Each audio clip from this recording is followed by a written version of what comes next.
Every time I talk about XRP, I get this mix of excitement and confusion. On one hand, its market cap is massive. Yes, it's got a huge community and any little news can send shockwaves through the whole crypto world. But on the flip side, the controversies around XRP never seem to stop, especially since Ripple's business is killing it. Yet, the token XRP feels stuck in this awkward spot. So, since last time I mentioned some risks about XRP, the comments section got crazy. And a ton of you messaged me, wanting to talk about Ripple's successful business cases, saying they are proof XRP is about to take off. Alright, I hear you. Since you all want to dive into this, let's do it! Today, we are breaking down what Ripple's business success really means for XRP, the token. Hello everyone, it's Cédric. Stick around, this might totally flip how you see XRP. So, in this video, I'll lay out both the good and the bad, with different perspectives, so you can decide for yourself, is Ripple's success really a good thing for XRP, or is it, on the contrary, holding it back?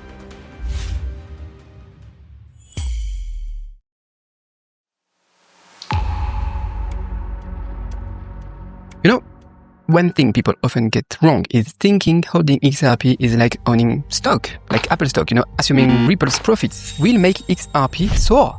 That's not how it works. There are two different beasts. Owning Ripple stock means you get a cut on their profits. Holding XRP just means you've got a token that is issued on their ODL system. Ripple makes money from service fees, not by pumping XRP's price. It's like a car rental company profiting from rentals, not the car's value going up. But here is the catch. The more successful Ripple's business gets, the more ODL is used, yes, which does increase demand for XRP's liquidity, but does that support XRP's price? Or will more usage actually make it harder for the price to rise? That's what I want to stress out today. Ripple's success and XRP's price aren't tied. They are more like partners with sometimes, they help each other out, but other times they just do their own thing. Let's dive in and see how the latest news prove my point. Lately, two big news stories have been having people calling them huge win for XRP. But let's break them down. First up, we have Ripple's win against the SEC. The court ruled XRP isn't a security in some cases, which is a massive milestone, yes. And just this week, the SEC seems to have dropped further appeals, which kind of cements XRP's legal clarity in the US. That's bullish short term. But again, regulation is the floor, not the ceiling. XRP just got a legal in the USA, badge, letting it trade and circulate compliantly in the American market, something other cryptos can only dream of. Yes, this victory cleared up years of legal uncertainty and gave the XRP community a huge confidence boost. But here is the thing, being legally compliant is just a starting point. It just answers the can it be sold question, not the is it useful question. If XRP doesn't find strong new use cases after this win, it might just end up as a legally approved speculative asset, which is kind of a bummer. Second news. Ripple launched RLUSD, their new stablecoin, but it's like a sibling coming to steal XRP lunch. RLUSD shows off Ripple's tech strength and business ambition. Yes, pulling in institutions and businesses who want stable assets, expanding Ripple's empire. It's proof Ripple can create competitive products to meet market needs. But from XRP's perspective, RLUSD is just a potential rival. Think about it. When big financial institutions do cross-border payments, why would they pick XRP when there is RLUSD, which is always pegged to $1? For institutions wanting stability and predictability, RLUSD is the obvious choice. There are even early whispers that Ripple might test RLUSD with US payment systems like FedNow. If that plays out, it would give RLUSD serious institutional reach, while XRP could end up sidelined in its own ecosystem. But you will tell me, now I know, I got a lot of messages, you will tell me about on-demand liquidity, ODL. And yes, it's even worse here. If these two issues are just recent debates, the long-standing ODL issue makes the Ripple XRP relationship even trickier. Let's talk about on-demand liquidity and why I think it's a double-edged sword. First, the good point. XRP shines as an efficient bridge asset in ODL. Yes, the technology is good. It makes cross-border transfers fast and cheap. Senders buy XRP with their local currency. It moves through RippleNet and receivers swap it for their local currency. XRP is a key player here, boosting global payment efficiency, which is a core part of Ripple's success.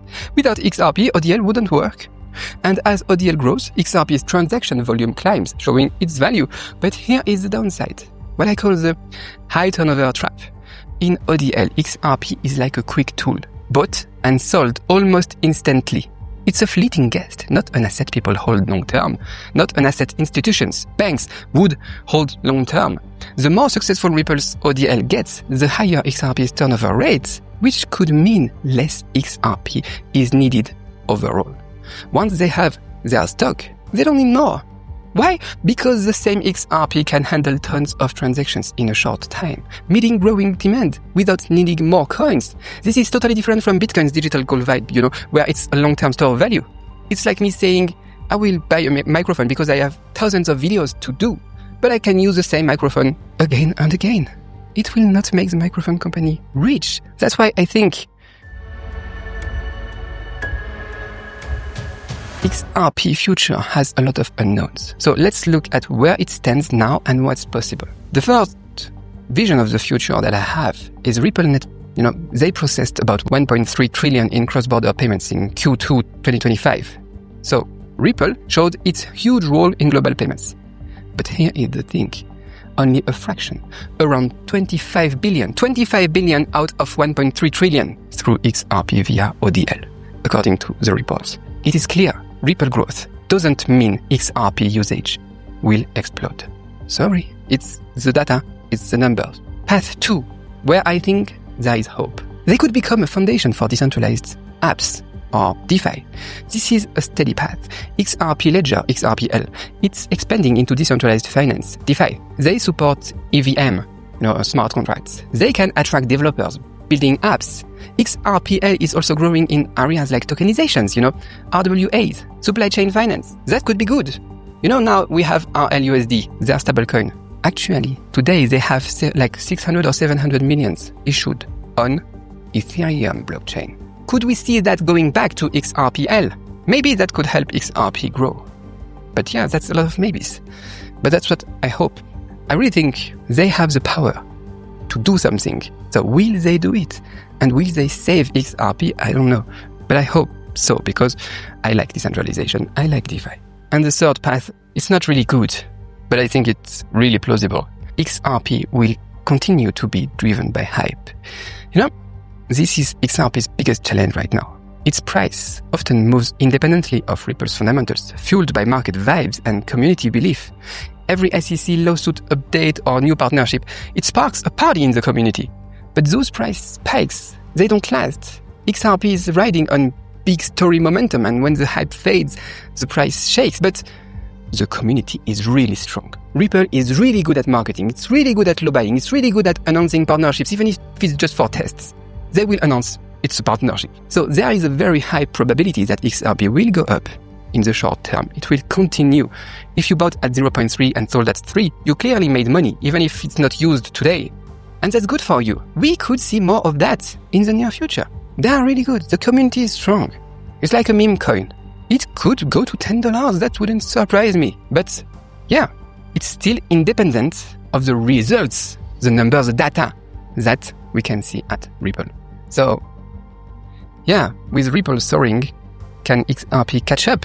The answer might not depend on Ripple's business wins, but maybe on whether XRP can find stronger ways to capture value beyond just payments. Maybe developers building on XRPL. Ripple will likely remain a big company, but the XRP token itself, it might sink.